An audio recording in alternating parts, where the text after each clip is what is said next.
Hi friends and friendly subscribers, welcome back to my channel. This is Inner Heal Tarot, and today we're going to do unboxing of this interesting Marvel Oracle deck, Magic of Marvel. Also, this is, I normally I wouldn't buy this type of deck, things that commemorates, or well, this is not true. I did unboxing of the Dark Crystal and the Lord of the Ring tarot as well, but normally I wouldn't buy things like this normally. Just a special occasion like October 5th, it will be Loki season 2, so I was like, I have to do something about this. I think I'm going to upload this video also October 5th. Okay, so I don't know what we're going to get from this. This is just completely to indulge myself. I feel. So who's published this? So this is actually really published by Marvel and Inside Edition. Interesting. Experience the magic of Marvel like never before in this enchanting and delightfully unique take on the traditional Oracle deck. This set features beloved characters from the Hulk to Iron Man, Vision, Scarlet Witch, and more in gorgeous original illustration based on classic Oracle iconography.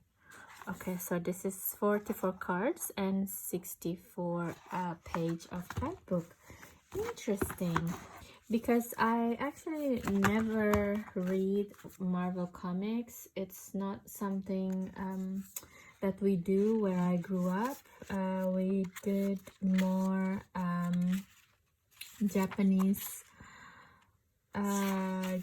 manga, something like this. So actually Marvel, outside of Spider-Man, of course, is not part of my childhood lore, because in Asia we also have our own stuff, our own heroes, mostly from Japan and a little bit of Hong Kong, because Hong Kong used to be like Hollywood of Asia, now it's become Bollywood is bigger. And also from Indonesia itself, we have our own lore. That's makes sense because of the geographical place that is there. So yeah, so Marvel is very American and very foreign. It's only like the last decade or so, the last 16, I think it's almost, yeah, 15 years that Marvel is really exploded, thanks to the work of Jon Favreau.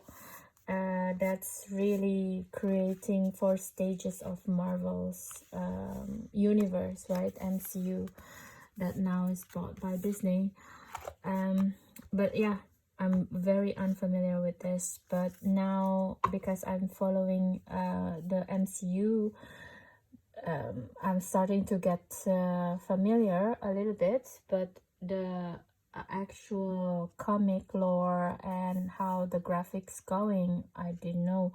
I just follow the character by the movie, who's playing who, by the character, by the name of the actors. So for example, Loki for me is of course Tom Hiddleston, right?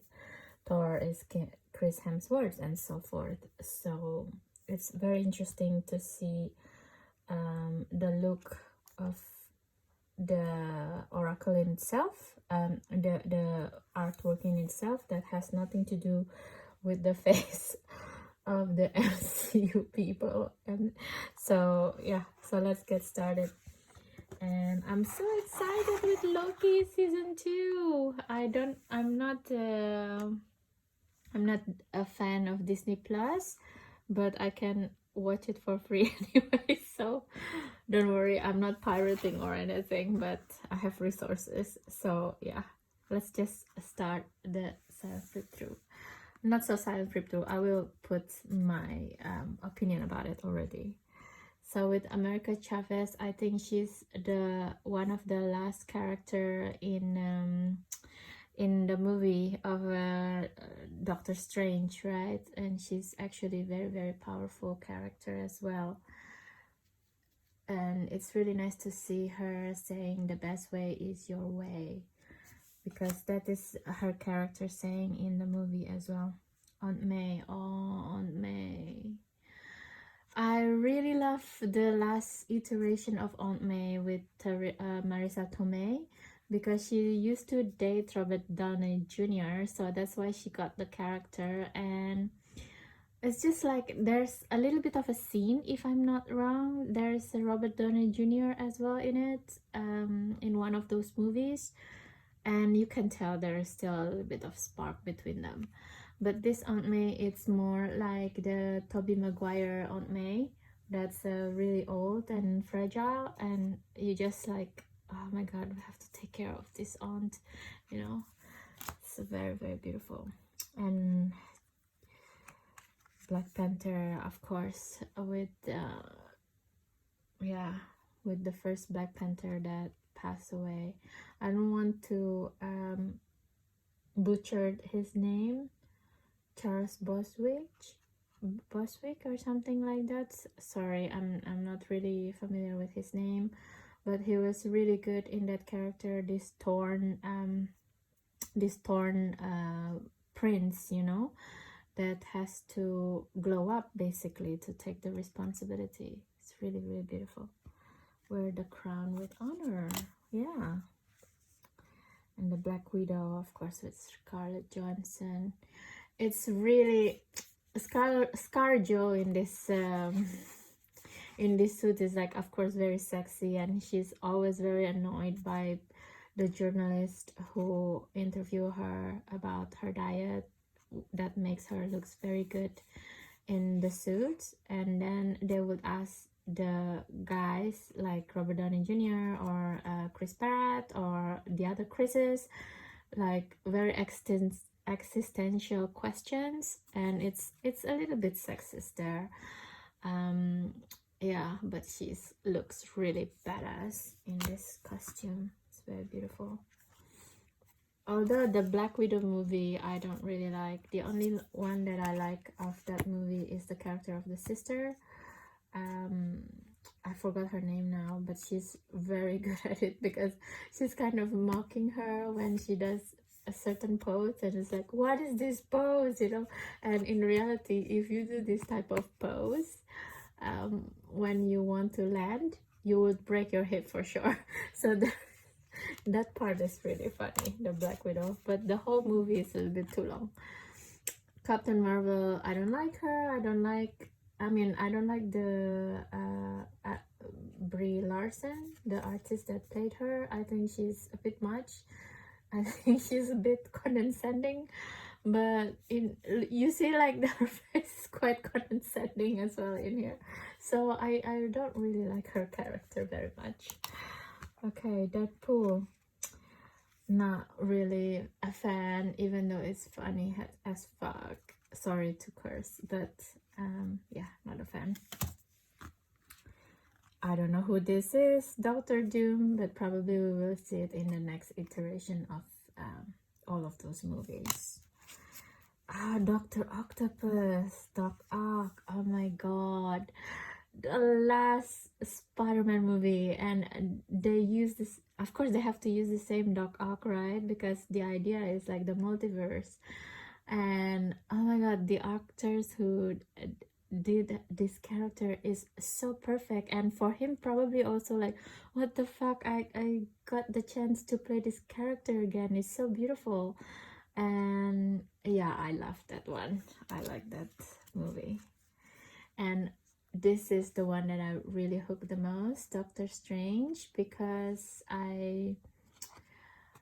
the scenes on the first Doctor Strange movie where he went to Kathmandu and all of this stuff that happening to him, I personally also encounter it, although it's not in Kathmandu itself, it's outside Kathmandu. I feel outside Kathmandu is much more magical in Nepal.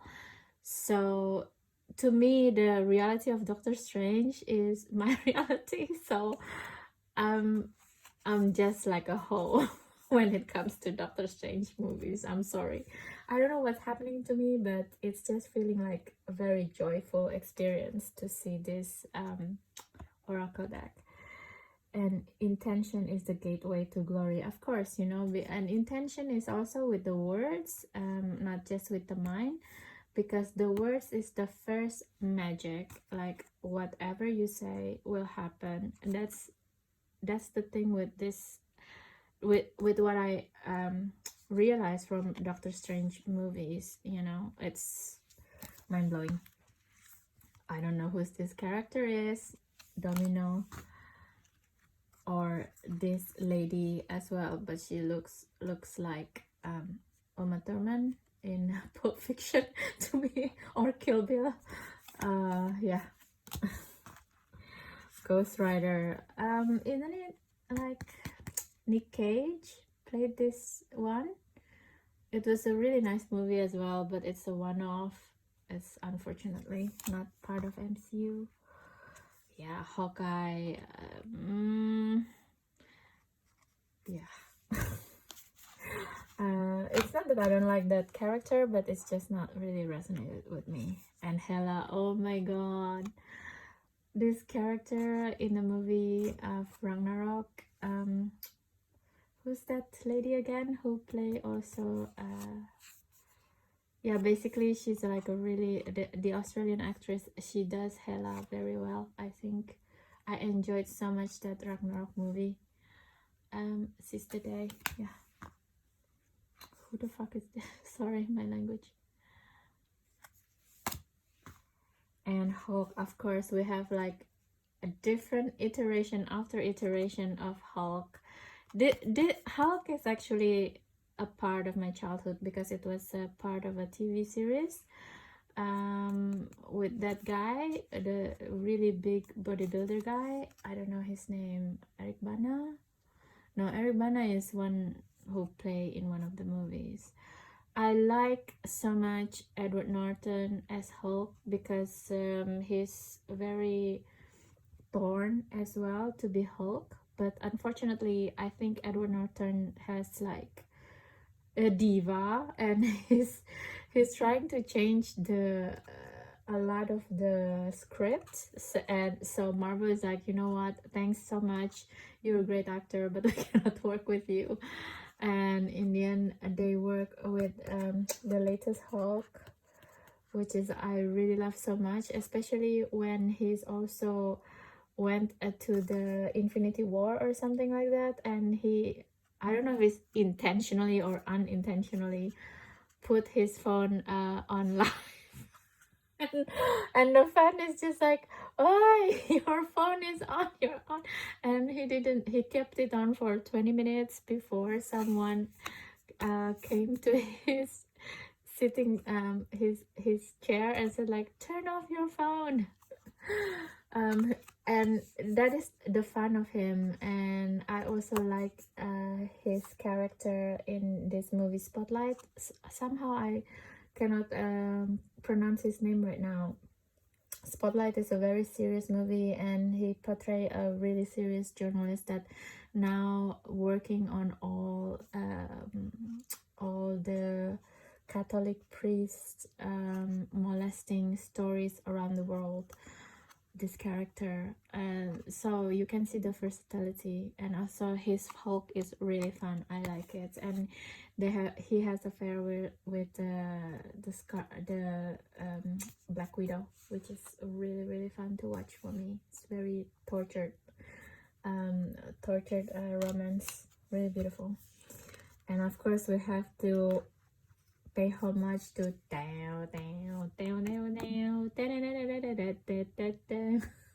guy, Iron Man, the first Iron Man movie. Like, what the fuck is this, you know? It's really fun movie to watch, and of course it's launched into gazillion billion dollars industry thanks to Robert Downey Jr. and his portrayal of Iron Man. So brilliant, it's beautiful. I don't know his character is, or this one, or this one. There's many characters that I don't know actually. Yes, this is my man. Loki, the trickster. Oh my god. I used to feel annoyed with Loki until I saw the TV series in Disney Plus, which is only yeah, only you know, only focusing on this character Loki, and the idea of timeline, the breach of timeline because of his mischievous, and the different kind of Loki as alligator, old man, you know, a black kid, and wherever. I think there's a black kid somewhere, as a woman, a white woman as well. So it's just makes me feel so free, you know, like, can you imagine? It's just like the Spider-Man as well, when they put all of different archetypes together as the Spider-Man. It's the same with Loki, you know. It's kind of like our shadow self as a trickster. It's in all of us. It's not just in one person only. And in the TV series, I really like the way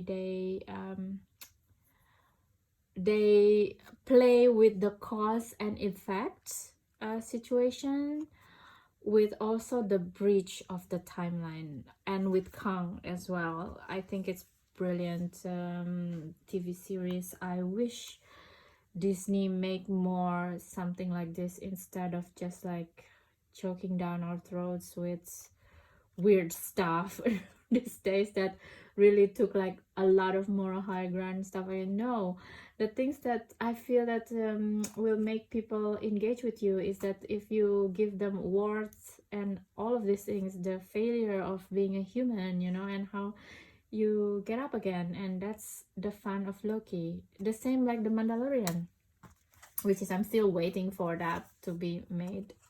Tarot deck, by the way. Misty Knight. I don't know who this is. And Moon Knight. Oh my god. Moon Knight. If you haven't watched this one, I highly recommend it. With Jason Isaac or something like that, his name. I don't know the name. He's also in Star Wars. This is a different level of mental health, mental illness, and how the multiple personality disorder could work and don't work for you, especially when there's like a superpower involved. But I really enjoy this one as well. Moon Knight. Miss Marvel, I don't watch the series.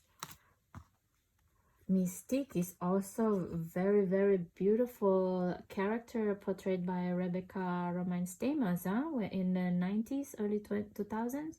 Such beautiful Mystiques. Very, very well done. Nick Fury, Nightcrawler, Rock and Gambit, I don't know. Oh, Ronan the Accuser. I think I know him. He's in one of those movies already as the baddies, isn't it? In Thor. He's in Thor, the last one. Yes. He's the last Batman.